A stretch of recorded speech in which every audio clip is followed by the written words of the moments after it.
Divine Thoughts, a journey to the innermost recesses of our soul. Isho മിശിഹായ്ക്ക് സ്തുതിയായിരിക്കട്ടെ. ആരാധനാ വത്സരത്തിൽ ഒരു പുതിയ കാലത്തിലേക്ക് നമ്മൾ പ്രവേശിക്കുകയാണ്. ഏലിയ സ്ലീവ മൂശക്കാലം. മൂശയും ഏലിയായും പ്രതിനിധാനം ചെയ്യുന്നത് പഴയ നിയമത്തെയാണ്. പഴയ നിയമത്തിലെ ആദ്യത്തെ 5 ഗ്രന്ഥങ്ങളുടെ കർത്താവ് മൂശയാണ്. തുടർന്ന് വരുന്ന ഗ്രന്ഥങ്ങളെ എല്ലാം കൂടി പ്രവാചക ഗ്രന്ഥങ്ങൾ, നബിയും എന്ന് വിളിക്കാറുണ്ട്. ഈ പ്രവാചക ഗണത്തില് ആദ്യത്തെ വ്യക്തി ഏലിയായാണ്. ആദ്യത്തെ പ്രവാചകൻ മൂശയാണ് എന്ന് പൊതുവെ പറയാറുണ്ട്. എങ്കിലും പ്രവാചക ഗണത്തില് ആദ്യത്തെ പ്രവാചകൻ ഏലിയായാണ്. അപ്പോൾ മൂശയും ഏലിയായും പ്രതിനിധാനം ചെയ്യുന്നത് പഴയ നിയമം മുഴുവനെയുമാണ്. മൂശയെ തുടങ്ങി എല്ലാ പ്രവാചകന്മാരും എന്ന് എമ്മാവൂസിലേക്ക് പോകുന്ന ശിഷ്യന്മാരോട് ഈശോ പഴയ നിയമം മുഴുവനെയും ഉദ്ദേശിച്ച് പറയുന്നത് ലൂക്കായുടെ സുവിശേഷം 24 അധ്യായം 27 വാക്യത്തിൽ നമ്മൾ കാണുന്നുണ്ട്. നിയമവും പ്രവാചകന്മാരും എന്ന് പറയുമ്പോഴും ഈ 2 പഴയ നിയമ ഭാഗങ്ങളെയാണ് ഈശോ ഉദ്ദേശിക്കുന്നത്. ഗിരിപ്രഭാഷണത്തില് മത്തായിയുടെ സുവിശേഷം 5 അധ്യായം 17 മുതലുള്ള വാക്യങ്ങളില് നിയമത്തെയോ പ്രവാചകന്മാരെയോ ഇല്ലാതാക്കാനല്ല ഞാൻ വന്നിരിക്കുന്നത് എന്ന് പറയുമ്പോൾ, പൂർത്തിയാക്കാനാണെന്ന് പറയുമ്പോൾ പഴയ നിയമം മുഴുവനെയും പൂർത്തിയാക്കാനാണ് വന്നിരിക്കുന്നത് എന്നാണല്ലോ ഈശോ ഉദ്ദേശിക്കുന്നത്. ഏലിയ സ്ലീവ മൂശക്കാലത്ത് സ്ലീവ മധ്യത്തിലും ഏലിയായും മൂശയും ഇരുവശങ്ങളിലുമായിട്ടാണ് കാണപ്പെടുന്നത്. ഏലിയ സ്ലീവ സൂചിപ്പിക്കുന്നത് സ്ലീവായിൽ മരിച്ച, കുരിശിൽ മരിച്ച നസ്രായനായ ദൈവപുത്രനായ ഈശോയെ തന്നെയാണ്.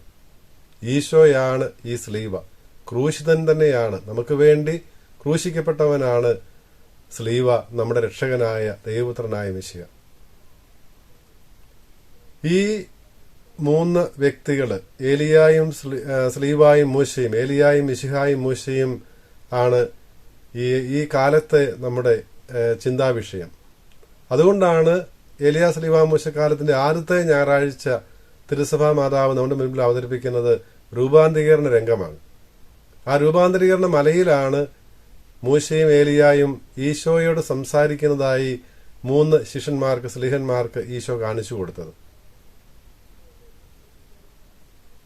രൂപാന്തരീകരണത്തിന്റെ തിരുനാൾ ആഘോഷിക്കുന്നത് ഓഗസ്റ്റ് 6 തീയതിയാണ് എങ്കിലും ഏലിയ സ്ലീവ മൂശക്കാലത്തിന്റെ അടുത്ത ഞായറാഴ്ചയും അതേ വായന തന്നെയാണ് സഭ നമ്മുടെ മുൻപിൽ അവതരിപ്പിക്കുന്നത്.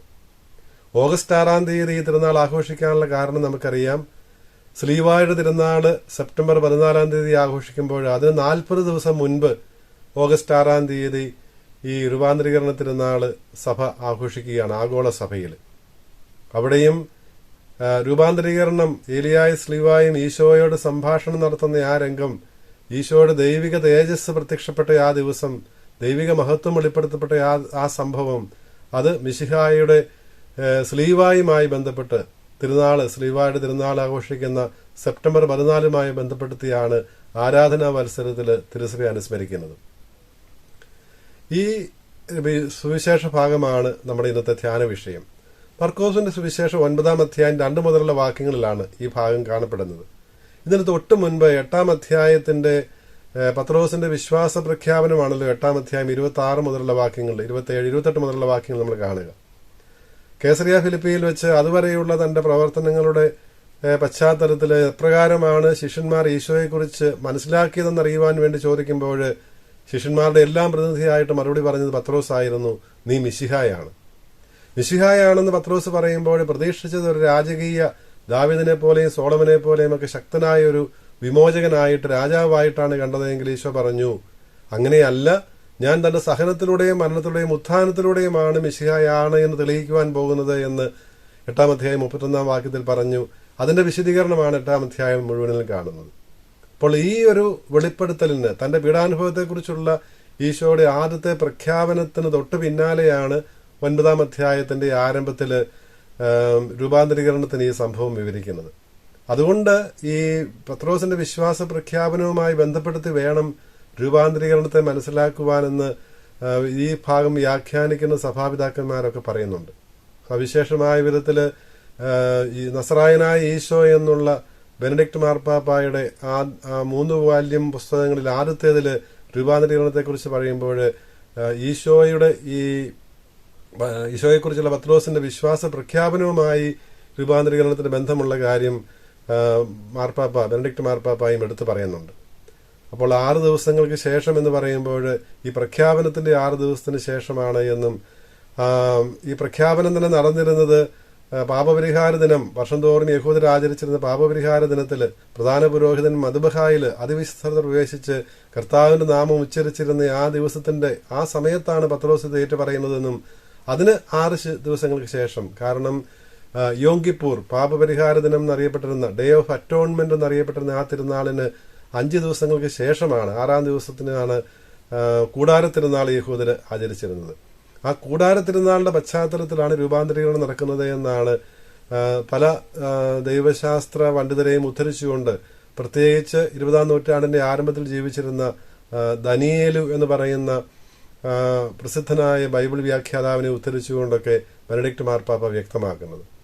അപ്പോൾ അവിടെയും ഈശോയുടെ ദൈവികത വ്യക്തമാകുന്നത് ഈ മലമുകളിൽ വ്യക്തമാക്കുമ്പോൾ ഈശോ ആഗ്രഹിച്ചത് യഥാർത്ഥത്തിൽ താൻ തന്റെ പീഡാനുഭവത്തെക്കുറിച്ച് പറഞ്ഞ് അവസാനിപ്പിച്ച ആ കാര്യം, സഹനമരണങ്ങളിലൂടെ അവിടുന്ന് ഉത്ഥാനത്തിലേക്ക് പ്രവേശിക്കും. ഉത്ഥാന മഹത്വത്തിന്റെ ഒരു മുന്നാസ്വാദനം യഥാർത്ഥത്തിൽ രൂപാന്തരീകരണ മലയിൽ വെച്ച് സ്ലീഹന്മാർക്ക്, തിരഞ്ഞെടുക്കപ്പെട്ട സ്ലീഹന്മാർക്ക് 3 പേർക്ക് ഈശോ നൽകുകയായിരുന്നു. ഈശോയുടെ ജീവിതത്തിലെ പ്രധാന സംഭവങ്ങളിലെല്ലാം ഈ 3 പേര് പത്രോസും യാക്കോബും യോഹന്നാനും ഉണ്ട് എന്ന് നമുക്കറിയാം. ഒലിവ് മലയിൽ അവിടുത്തെ ആ പ്രാർത്ഥനയുടെ വേളയിലും അവിടുത്തേക്ക് ആ പ്രാർത്ഥനയ്ക്ക് സാക്ഷികളായിട്ട് നമ്മൾ കാണുന്നത് ഈ 3 പേരെ തന്നെയാണ്.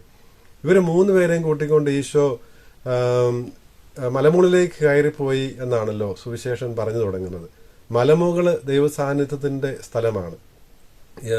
ഈശോ ഇവരെ മലമുകളിലേക്ക് കൂട്ടിക്കൊണ്ടു പോകുന്നതിനെ കുറിച്ച് പറയുമ്പോൾ, മൂശ സീനാ ഉടമ്പടിയുടെ മധ്യസ്ഥനായിട്ട് സീനാമലയിലേക്ക് ദൈവത്തിന്റെ പക്കലേക്ക് കയറിപ്പോകുന്ന രംഗത്തെയാണ് അനുസ്മരിപ്പിക്കുന്നത് എന്ന് ബെനഡിക്ട് മാർപ്പാപ്പ തന്റെ വ്യാഖ്യാനത്തിൽ പറയുന്നുണ്ട്. അതുകൊണ്ട് തന്നെയാകണം ഇന്നത്തെ നമ്മുടെ ആദ്യത്തെ വായന പുറപ്പാട് പുസ്തകം 34-ാം അധ്യായത്തിൽ നിന്നുള്ള വായന ഈ സീനാ ഉടമ്പടിയുടെ പശ്ചാത്തലത്തിലുള്ളതാണ്. 24-ാം അധ്യായത്തിൽ തന്നെ, പുറപ്പാട് പുസ്തകത്തിൽ 24-ാം അധ്യായത്തിൽ മൂശ മലമുകളിലേക്ക് കയറിപ്പോകുന്ന കാര്യം വിവരിക്കുമ്പോൾ 14 മുതലുള്ള വാക്യങ്ങളിൽ ഇത് വിവരിക്കുമ്പോൾ ഗ്രന്ഥകാരൻ പറയുന്നുണ്ട്, മൂശ മലമുകളിലേക്ക് കയറിപ്പോയി, അപ്പോൾ മേഘം അവനെ ആവരണം ചെയ്തു, കർത്താവിന്റെ മഹത്വം സീനാമലയിൽ ആവസിച്ചുവെന്ന്. ആ മഹത്വം തന്നെയാണ് ഇവിടെയും കാണപ്പെടാൻ പോകുന്നത്.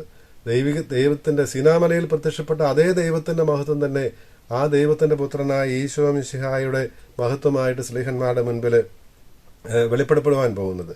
അപ്പോൾ 6 ദിവസത്തേക്ക് മേഘം ഈ സീനാമലയെ ആവരണം ചെയ്യുന്നതും പുറപ്പാട് പുസ്തകം 24-ാം അധ്യായത്തിൽ കാണുന്നുണ്ട്. 7-ാം ദിവസമാണ് ദൈവമായ കർത്താവ് മോശയോട് സംസാരിക്കുന്നതും തന്റെ പ്രമാണങ്ങൾ, ജനത്തിന് നൽകുവാനുള്ള പ്രമാണങ്ങൾ മോശയെ ഏൽപ്പിക്കുന്നതുമെല്ലാം. ആ 40 രാവും 40 പകലും മോശ ദൈവത്തോടുകൂടെ ആയിരുന്നുവെന്നാണ് 24-ാം അധ്യായത്തിൽ പറയുന്നത്.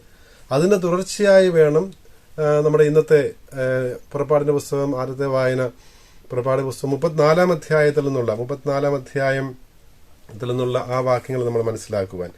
അവിടെ 32 മുതലുള്ള വാക്യങ്ങളിൽ ദൈവിക തേജസ്, ദൈവത്തോട് രാവും പകലും ഒന്നിച്ചു കഴിഞ്ഞ, ദൈവിക സാന്നിധ്യത്തിൽ കഴിഞ്ഞ, ദൈവത്തോട് സംഭാഷണത്തിൽ ഏർപ്പെട്ട മോശയുടെ മുഖം തേജോമയമായി അത് പ്രശോഭിച്ചുവെന്നാണ് ഗ്രന്ഥകാരൻ അവിടെ രേഖപ്പെടുത്തുന്നത്. അപ്പോൾ ദൈവത്തിന്റെ സാന്നിധ്യം, ദൈവത്തിന്റെ സഹവാസം, ദൈവത്തോടുള്ള സംഭാഷണം മനുഷ്യനെ തേജോമയനാക്കും, അവനെ പ്രഭാപൂരിതനാക്കും. അത് മോശയുടെ അനുഭവത്തിൽ വ്യക്തമായി. ഇവിടെ ഇതാ സീനാമലയില്, രൂപാന്തരീകരണ മലയില് ഈശോയിലും പ്രകടമാകുന്നത് അത് തന്നെയാണ്. അവിടുന്ന് പ്രകാശം തന്നെയാണ്, അവിടുന്ന് ദൈവമാണ്. ആ ദൈവിക മഹത്വം അവിടെ വെച്ച് പ്രത്യക്ഷപ്പെടുകയാണ്. ലൂക്കാസ് സുവിശേഷൻ പറയുന്നുണ്ട്, പ്രാർത്ഥിക്കുവാനായിട്ടാണ് ഈശോ മലയിലേക്ക് കയറിപ്പോയത്, അവിടുന്ന് പ്രാർത്ഥിച്ചുകൊണ്ടിരിക്കുമ്പോഴാണ് രൂപാന്തരപ്പെട്ടത് എന്ന്. പ്രാർത്ഥന മനുഷ്യനെ എപ്രകാരം രൂപാന്തരപ്പെടുത്തും എന്നുള്ളൊരു സൂചന കൂടി നൽകാനാണ് ലൂക്ക അപ്രകാരം പറയുന്നത്. ദൈവത്തോടുള്ള ആ സഹവാസമാണ്, ദൈവത്തോടുള്ള സംഭാഷണമാണല്ലോ പ്രാർത്ഥന. അപ്പോൾ അത് മലമുകളിലേക്ക് കയറിപ്പോയി എന്ന് പറയുമ്പോൾ തന്നെ അനുസ്മരിപ്പിക്കുന്നതാണ്. അപ്പോൾ മോശ മലമുകളിലേക്ക് കയറിപ്പോയത് നമ്മെ ഓർമ്മിപ്പിക്കും. ഒപ്പം ഈശോയ്ക്ക് പിതാവിന്റെ പക്കലേക്കുള്ള, പിതാവിന്റെ സന്നിധിയിലേക്കുള്ള, പിതാവുമായുള്ള ആ ഒരു ഇന്റിമേറ്റ് റിലേഷൻഷിപ്പ്, ആ ഒരു വ്യക്തിബന്ധം സൂചിപ്പിക്കുന്ന സംഭവം കൂടിയാണ്. അവിടെയാണ് മോശയും ഏലിയായും പ്രത്യക്ഷപ്പെടുന്നത്. ലൂക്കാസ് സുവിശേഷൻ വ്യക്തമായിട്ട് പറയുന്നുണ്ട്, ഈ പ്രത്യക്ഷപ്പെട്ട മോശയും ഏലിയായും ഈശോയോട് സംസാരിച്ചത് ഓർസലമിൽ അടുത്ത് തന്നെ പൂർത്തിയാകാനിരുന്ന അവിടുത്തെ കടന്നുപോകലിനെ കുറിച്ചാണ്, അവിടുത്തെ പുറപ്പാടിനെ കുറിച്ചാണ്, ഈ ലോകം വിട്ട് പിതാവിന്റെ പക്കലേക്ക് കടന്നു പോകുന്നതിനെ കുറിച്ചാണ്, കുരിശിലെ അവിടുത്തെ മഹത്വീകരണത്തെ കുറിച്ചാണ് എന്ന്. അപ്പോൾ ആ സമയത്താണ് മേഘം അവരെ ആവരണം ചെയ്യുന്നത്. മേഘം ദൈവസാന്നിധ്യത്തിന്റെ അടയാളമാണ്. സീനാമലയില് മോശയ്ക്ക് ദൈവം പ്രത്യക്ഷപ്പെടുന്നത് ഈ മേഘത്തിലാണെന്ന് നമുക്കറിയാം. കർത്താവിന്റെ മഹത്വം അതിന്റെ ഭാഗമാണ്. അപ്പോൾ കർത്താവിന്റെ മഹത്വത്തിന്റെ ദൃശ്യമായ അടയാളമായിട്ടാണ് മേഘം പ്രത്യക്ഷപ്പെടുക. മേഘം ദൈവസാന്നിധ്യമായിട്ട് ഇസ്രായേൽ ജനത്തിന്റെ മരുഭൂമി യാത്രയിൽ അവരുടെ കൂടെ ഉണ്ടായിരുന്നല്ലോ. അപ്പോൾ ഈ മേഘം ഇവിടെയും ആവരണം ചെയ്യുകയാണ്, ഇവരെ ആവരണം ചെയ്യുന്നു. ആ ഈശോയുടെ രൂപാന്തരീകരണം, ഈശോ മറ്റാർക്കും വെളുപ്പിക്കുവാൻ സാധിക്കാത്ത തരത്തിൽ അവിടുത്തെ വസ്ത്രങ്ങൾ വെണ്ണയുള്ളതായി തീർന്നു, പ്രശോഭിച്ചു എന്ന് പറയുമ്പോൾ മോശയുടെ മുഖം പ്രശോഭിച്ചിരുന്നതിന് തുല്യമായിട്ടാണ് മിശിഹായുടെ മുഖം മാത്രമല്ല, മിശിഹ മുഴുവനും പ്രശോഭിക്കുകയാണ്. കാരണം അവിടുന്ന് പ്രകാശത്തിൽ നിന്നുള്ള പ്രകാശമാണ്. ഇത് കാണുന്ന പത്രോസ് ഭയപ്പെടുന്നുണ്ട്, ഭയവിഹ്വലനായി തീരുന്നുണ്ട്. എങ്കിലും ഈ മിശിഹായില് ഈ മഹത്വം കാണുമ്പോൾ ആ ദൈവിക മഹത്വം തിരിച്ചു വരും എന്നുള്ള ആ പ്രത്യാശ ഇസ്രായേൽ ജനത്തിനുണ്ടായിരുന്നു. ദേവാലയത്തിൽ നിന്ന് നഷ്ടമായ ഇറങ്ങിപ്പോയ ആ ദൈവിക മഹത്വം തിരിച്ചു വരും, അത് വരാനിടയ്ക്കുന്ന മിശിഹായുമായി ബന്ധപ്പെട്ടാണ് എന്നുള്ളത് യഹൂദരുടെ ഒരാഴ്ച നീണ്ടു നിൽക്കുന്ന ആ കൂടാരത്തിരുന്നാളില്, സുക്കോത്ത് എന്നറിയപ്പെട്ടിരുന്ന കൂടാരത്തിരുന്നാളില് അവര് മരുഭൂമിയിലെ ദൈവം അവരെ പരിപാലിച്ചതിന്റെയും മരുഭൂമിയിൽ കൂടാരമടിച്ച് താമസിച്ച് വിശ്രമിച്ചതിന്റെയും എല്ലാം ഓർമ്മയാചരിച്ചതിന്റെ തിരുനാളില് ഒരു യുഗാന്തമാനം കൂടി കൂടാരത്തിരുന്നാളിനുണ്ടായിരുന്നു. ആ കൂടാരത്തിരുന്നാളിന്റെ യുഗാന്തമാനം വരാനിരിക്കുന്ന മിശിഹായിലാണ് ദൈവിക മഹത്വം വെളിപ്പെടാൻ പോകുന്നത്. അവിടെ സ്വർഗീയ കൂടാരങ്ങളിലേക്ക് നമുക്ക് പ്രവേശനം കിട്ടും, നിത്യ കൂടാരങ്ങളിലേക്ക് അവിടെ നമ്മെ സ്വീകരിക്കുമെന്നുള്ള ആ ഒരു പ്രത്യാശ കൂടിയായിരുന്നു. നിത്യ കൂടാരങ്ങളെ കുറിച്ചുള്ള ഒരു ഈശോയുടെ തന്നെ പ്രസ്താവന ലൂക്കായുടെ സുവിശേഷം 16-ാം അധ്യായം 9-ാം വാക്യത്തിലുണ്ടല്ലോ. സമ്പത്ത് കൊണ്ട് സമ്പത്ത് ദാനം ചെയ്യുമ്പോൾ നമ്മൾ യഥാർത്ഥത്തിൽ നിത്യ കൂടാരങ്ങളിൽ വസതി ഒരുക്കുകയാണ് ചെയ്യുന്നത് എന്ന് ലൂക്കായുടെ സുവിശേഷം 16-ാം അധ്യായം 9-ാം വാക്യത്തിൽ ഈശോ പറയുന്നുണ്ട്. നമുക്ക് വേണ്ടി കൂടാരങ്ങൾ ഒരുക്കാനാണ്, ഭവനങ്ങൾ ഒരുക്കാനാണ് ഈശോ പോകുന്നതെന്ന് യോഹന്നാന്റെ സുവിശേഷം 14-ാം അധ്യായത്തിന്റെ ആദ്യ വാക്യങ്ങളിലും പറയുന്നുണ്ടല്ലോ. അപ്പോൾ ഈ കൂടാരത്തെക്കുറിച്ചുള്ള നിത്യകൂടാരമാണ്, അത് ദൈവിക മഹത്വം പ്രശോഭിക്കുന്ന ഈ മിശിഹ തന്നെയാണ്, മിശിഹയുടെ ശരീരം തന്നെയാണ് ഈ കൂടാരം, നിത്യകൂടാരം, നമുക്കൊക്കെ പ്രവേശനം ലഭിക്കാനിരിക്കുന്ന കൂടാരം എന്ന് തിരിച്ചറിയുന്ന പത്രോസാണ് പറയുന്നത്, ഇവിടെ ആയിരിക്കുന്നത് നമുക്ക് നല്ലതാണ്, നമുക്ക് 3 കൂടാരങ്ങൾ ഉണ്ടാക്കാം. കൂടാരത്തിരുന്നാളിന്റെ പശ്ചാത്തലത്തിലാണ് ഈ സംഭവം നടക്കുന്നതെന്ന് ഓർക്കണം. അതുകൊണ്ടുകൂടിയാണ് പത്രോസ് പറയുന്നത് നമുക്ക് 3 കൂടാരങ്ങൾ ഉണ്ടാക്കാം. ഈ ദൈവിക മഹത്വം പ്രത്യക്ഷപ്പെട്ട ആ ദൈവിക മഹത്വം അവരിൽ ഈ 3 പേരിൽ നിന്നില്ല, ഈ കാഴ്ചക്കാരായിട്ട് നിന്നിരുന്ന ഇതിൽ പങ്കാളികളാകാൻ ക്ഷണിക്കപ്പെട്ടിരുന്ന സ്ലീഹന്മാർക്കും ഈ ദൈവിക മഹത്വത്തിൽ പങ്ക് ലഭിക്കുകയാണ്. അപ്പോൾ അവരും ആഗ്രഹിക്കുകയാണ് ഈ മഹത്വത്തിൽ പങ്കുചേരണമെന്നുള്ളത്. പക്ഷെ ഈശോ പറയുന്നു, ഉടനെ തന്നെ മേഘം അപ്രത്യക്ഷമാകുന്നു, 2 പേരും അപ്രത്യക്ഷമാകുന്നു, ഈശോ മാത്രമാണ് അവശേഷിക്കുന്നത്. ഇത് കഴിഞ്ഞ് ഈ ഒരു ഗ്ലിംസ്, ഈ ഒരു ദർശനം അവർക്ക് നൽകിയതിനു ശേഷം മലമുകളിൽ നിന്ന് ഇറങ്ങി വരുമ്പോൾ ഈശോ വ്യക്തമാക്കുന്നത് എന്താണ്? ഈ ദൈവിക മഹത്വത്തിലേക്ക് പ്രവേശിക്കണമെങ്കിൽ ഈശോ താഴ്വാരത്തിൽ വന്ന് സഹിക്കുകയും മരിക്കുകയും ചെയ്യണം. സഹന മരണത്തിലൂടെയാണ് അവിടുന്ന് തന്റെ ഉത്ഥാനത്തിന്റെ മഹത്വത്തിലേക്ക് പ്രവേശിക്കാൻ പോകുന്നതെന്ന് വ്യക്തമാക്കാൻ വേണ്ടി. എന്നാൽ ഈ സഹനത്തിന്റെയും മരണത്തിന്റെയും സമയത്ത് നിരാശരാകരുത്, ഓടിപ്പോകരുത്. കാരണം ഇതിനപ്പുറത്തൊരു ഉത്ഥാനത്തിന്റെ ജീവിതമുണ്ട്, പുനരുത്ഥാനത്തിലേക്കുള്ള കവാടമാണിത് എന്ന് അവർക്ക് ബോധ്യപ്പെടുത്തി നൽകുവാൻ വേണ്ടിയിട്ടാണ് ഒരു മുന്നാസ്വാദനമായിട്ട് ഈ ഒരു ദർശനം സ്ലീഹന്മാർക്ക് ഈശോ നൽകിയത്. പക്ഷേ താഴ്വാരങ്ങളിലേക്ക് ഇറങ്ങി വരണം, അവിടെ സഹിക്കുകയും മരിക്കുകയും ചെയ്ത് മാത്രമേ ഉത്ഥാനത്തിന്റെ മഹത്വത്തിലേക്ക് മനുഷ്യനായി ഈശോയ്ക്ക് പ്രവേശിക്കാൻ സാധിക്കുകയുള്ളൂ. അതെന്തിനു വേണ്ടിയാണ്? മനുഷ്യരായി നമ്മൾ സ്വീകരിക്കേണ്ട മാർഗം എന്തെന്ന് നമുക്ക് കാണിച്ചു തരാൻ വേണ്ടിയിട്ടാണ് അവിടുന്ന് പറയുന്നത്. താഴേക്ക് വരുമ്പോഴാണല്ലോ സ്ത്രീഹന്മാർ ചോദിക്കുന്നത്, ഏലിയ വരണമെന്ന് പറഞ്ഞിരിക്കുന്നത് എന്തുകൊണ്ടാണ്? മലാക്കിയുടെ പുസ്തകം 4-ാം അധ്യായത്തിൽ 5-ാം വാക്യത്തിൽ കാണുന്നുണ്ടല്ലോ, മിശിഹായുടെ ദിവസത്തിന് മുൻപ്, കർത്താവിന്റെ ദിവസം വരുന്നതിന് മുൻപ് വഴിയൊരുക്കുവാനായി, ഒരു ജനതയെ ഒരുക്കുവാൻ വേണ്ടിയിട്ട് ഏലിയയുടെ ചൈതന്യത്തോടെ ദൂതൻ വരുമെന്നുള്ളത്. ആ ദൂതൻ, ഏലിയയുടെ ചൈതന്യത്തോടെ വരുന്ന ദൂതൻ, അത് യോഹന്നാൻ മാംദാനയാണെന്ന് ഈശോ വ്യക്തമാക്കുന്നുണ്ട്. ഏലിയായെ മലമുകളിൽ കണ്ടതുകൊണ്ടാകണം സ്ലീഹന്മാർ ആ ചോദ്യം ചോദിച്ചത്. അപ്പോൾ ഈശോ പറയുകയാണ്, ഏലിയ വന്നു കഴിഞ്ഞു, അവൻ വഴി ഒരുക്കി കഴിഞ്ഞു, അവനോട് ചെയ്യേണ്ടതെല്ലാം യഹൂദർ ചെയ്തും കഴിഞ്ഞു. യോഹന്നാൻ മാംദാനയെ എപ്രകാരമാണ് ശിരസ് ഛേദിച്ച് രക്തസാക്ഷിയാക്കിയതെന്ന് നമുക്കറിയാം. അപ്പോൾ മിശിഹായ്ക്ക് വഴിയൊരുക്കുന്നവന്റെ ഭാഗധേയവും മിശിഹായുടെ ഭാഗധേയം തന്നെയാണ്. മിശിഹായെ അനുഗമിക്കുന്നവർക്ക് മിശിഹായുടേതിൽ നിന്ന് വ്യത്യസ്തമായൊരു മാർഗമില്ല മഹത്വത്തിലേക്കെന്ന് സൂചിപ്പിക്കുന്നതായിരുന്നു യോഹന്നാൻ മാംദാനയുടെയും അനുഭവമെന്ന് ഈശോ വ്യക്തമാക്കുകയാണ്. ഈ രഹസ്യം തന്നെയാണ് ദിനവൃത്താന്ത പുസ്തകത്തിൽ സോളമൻ ദേവാലയം വിശദീകരിച്ച് ദേവാലയത്തിൽ പേടകം പ്രതിഷ്ഠിക്കുമ്പോൾ അവിടെ സ്തുതിഗീതങ്ങൾ ആലപിക്കുമ്പോൾ അവിടെയും പ്രത്യക്ഷപ്പെടുന്നത് കർത്താവിന്റെ മഹത്വമാണ്. അവർ സ്തുതിഗീതങ്ങൾ ആലപിക്കുന്നതിന്റെ ഭാഗമായിട്ട് അവിടെ മഹത്വം ദേവാലയം മുഴുവൻ നിറഞ്ഞു നിൽക്കുകയാണ്. ഈ ഉത്ഥാനത്തിന്റെ മഹത്വത്തെക്കുറിച്ചാണ് പുതിയ നിയമത്തിലെ ആദ്യത്തെ വായനയിൽ പൗലോസ്ലീഹ കൊരിന്ത്യൻകാർക്കുള്ള ലേഖനം 15-ാം അധ്യായത്തിലുള്ള നമ്മൾ വായിക്കുന്ന അവസാന വാക്യങ്ങളിൽ നമ്മൾ കാണുന്നത്. എപ്രകാരമാണ് ഈശോയുടെ ഉത്ഥാനത്തിൽ നമുക്ക് പങ്ക് ലഭിക്കുന്നത്? വിശ്വസിക്കുന്നവരായ നമ്മൾ എപ്രകാരമാണ് അവനോടോട് ജീവിക്കാൻ പോകുന്നത്? നമ്മുടെ ശരീരങ്ങളുടെ ഉയിർപ്പിൽ നമ്മൾ വിശ്വസിക്കുന്നു പറയുമ്പോൾ ആ ഉയിർപ്പിന്റെ അർത്ഥം എന്താണ്? നമ്മുടെ ശരീരം മണ്ണിൽ അഴുകുന്നത് നമുക്ക് അനുഭവമാണ്. മരണശേഷം നമ്മുടെ ശരീരം അഴുകുമെന്നുള്ളത് ഉറപ്പാണ്. പക്ഷേ ഈ ശരീരം അഴുകുന്നുണ്ടെങ്കിലും ശരീരങ്ങളുടെ ഉയിർപ്പിലും ഞങ്ങൾ വിശ്വസിക്കുന്നു നമ്മൾ ഏറ്റു പറയുന്നുണ്ട്. ഇതെങ്ങനെ ചേർന്ന് പോകും? അത് വ്യക്തമാക്കാനായിട്ട് ഈശോ പറയുന്നത്, ഒരു വിത്ത് നമ്മൾ മണ്ണിൽ കുഴിച്ചിടുന്നത് പോലെയാണ് നമ്മുടെ ശരീരം മണ്ണിലേക്ക് ചേരുന്നത്. ഇതെന്തിനു വേണ്ടിയാണ്? ആ വിത്ത് അഴുകിയാൽ മാത്രമേ അതിൽ നിന്ന് പുതുജീവൻ ഉണ്ടാവുകയുള്ളൂ. അപ്പോൾ ഒരു വിത്തിൽ നിന്ന് ഒരു ചെടി കിളിർത്ത് വരുന്നത് പോലെയാണ് നമ്മൾ മണ്ണിൽ അടക്കുന്ന സംസ്കരിക്കുന്ന നമ്മുടെ ശരീരത്തിൽ നിന്ന്, വിശ്വാസിയുടെ ശരീരത്തിൽ നിന്ന് പുതുജീവൻ ഉണ്ടാകുന്നത്. പുതിയ ശരീരങ്ങളുടെ ഉയിർപ്പെന്ന് പറയുന്നത് അതാണ് എന്ന് ഈശോ വ്യക്തമാക്കുകയാണ്. അപ്പോൾ ഭൗമിക ശരീരം ഉള്ളതുപോലെ തന്നെ സ്വർഗീയ ശരീരവും ഉണ്ടെന്ന് പറയുകയാണ്. ആ സ്വർഗീയ ശരീരത്തിന്റെ തേജസ് അത് ഭൗമിക ശരീരത്തിൻ്റെതല്ല എന്നും പൗലോസ്ലീഹ അവിടെ വ്യക്തമാക്കുന്നുണ്ട്. ഉത്ഥാനത്തെക്കുറിച്ചാണ് ഇന്നത്തെ നമ്മുടെ ഈ ചിന്തകളെല്ലാം എത്തിക്കുന്നത്. സഹനത്തിലൂടെയും മരണത്തിലൂടെയുമാണ് അവിടെ എത്തുന്നത് എന്ന് ഈശോയുടെ വഴി നമുക്ക് കാണിച്ചു തന്നു. ഈശോയെ അനുഗമിക്കുന്നവരുടെ വഴിയും മറ്റൊന്നുമല്ല.